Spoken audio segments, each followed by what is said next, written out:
What's up, everybody? Welcome back to the Unknown Codings channel. And first, I want to shout out all of you who have followed the channel. We officially hit 15,000 subscribers, and I couldn't be more grateful. Thought I'd throw up another video.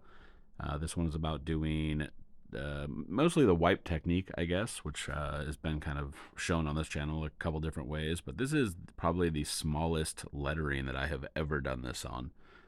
It's also on kind of a unique color. Not necessarily a cool color, just unique.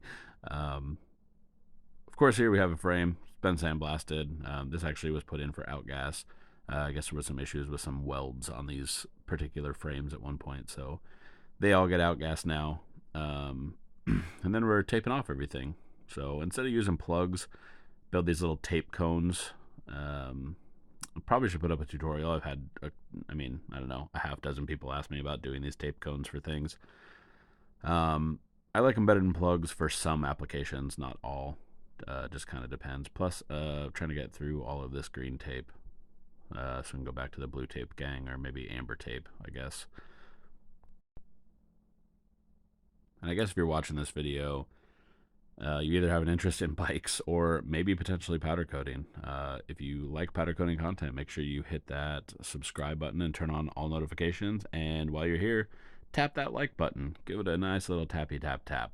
Trying to get the likes in all my videos up in the 200 range. I know on episode 145, which I think is like 2 videos prior to this, I discussed some upcoming things going on with the channel, but that video is doing terrible and not getting a ton of views, which is fine. But I do want to go over some of the things that are going to be happening on this channel. While I explain that, you can see here that I am doing a brushed finish on this little number plate. This little number plate is where the tiny letters are that I was discussing at the beginning of this video. They're also the ones in the thumbnail. I have a couple other videos showing the brush technique, but basically you just take a high grit paper, 80, you can even get away with like 120, and you go one direction, to create your grain. You can see here I'm obviously working the length of it straight across. You don't want to have any variations of that. You definitely just want to go straight across it. That cuts your grain in nice. This one actually had some kind of weird, not edges, these weird kind of lines that went through this plate from either how they bent the plate or how it was mounted. That made it a little bit more difficult. I don't know how much you can see it in this particular video from this angle, but it took a little more time than normal. After that sanded, of course, just hit it with Scotch-Brite. So we jump into the powder coating process here. As you can tell, I sped up a bunch of this footage. I just feel like I can talk over footage that's going a little faster, and I don't have to kind of draw out what I'm talking about. But now that that's all coated, we got to do the wipe technique as mentioned before. So this is pretty straightforward. Make sure your fingers are very clean. You don't have any powder or any other nonsense on them. And I tend to try to wipe the same way as the grain if it's a brushed finish, which this is obviously. So that just helps knock all the powder down and away, as opposed to kind of keeping it on the part, even though you're knocking it away from these particular letters. These letters were, of course, like, kind of engraved in place. So they are very shallow, I guess. And obviously, as you can tell, they're very small. That the plate that you see there is only an inch tall plate. So the text is very small. And I spent a good amount of time doing this. As you can see, this is sped up, like I said, but I spent a good amount of time making sure this is good. Threw it in the oven, and this is what came out afterwards. So still going to clear this. Still got to pull some of the tape on some of the little, I think they're called standoffs on a bike frame. Not super up to date on what bike frame terms are.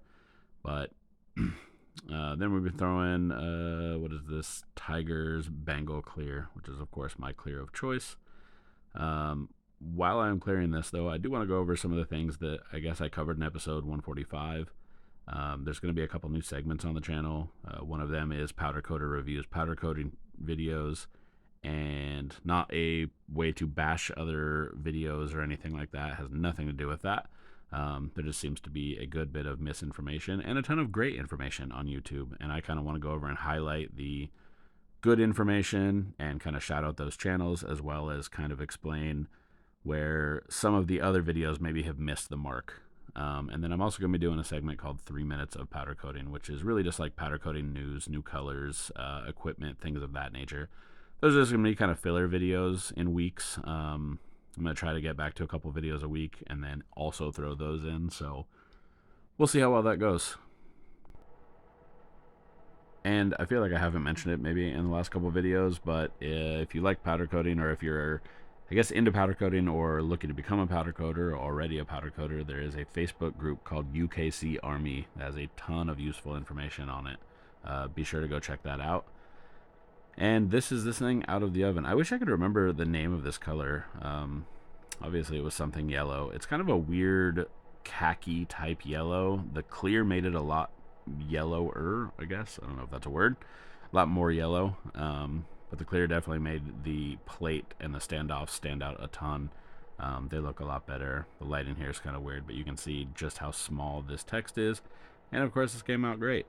So once again, thank you guys very much for hitting 15,000 subscribers, or helping me hit 15,000 subscribers. Obviously, I couldn't have done it without you, and we'll see you next video.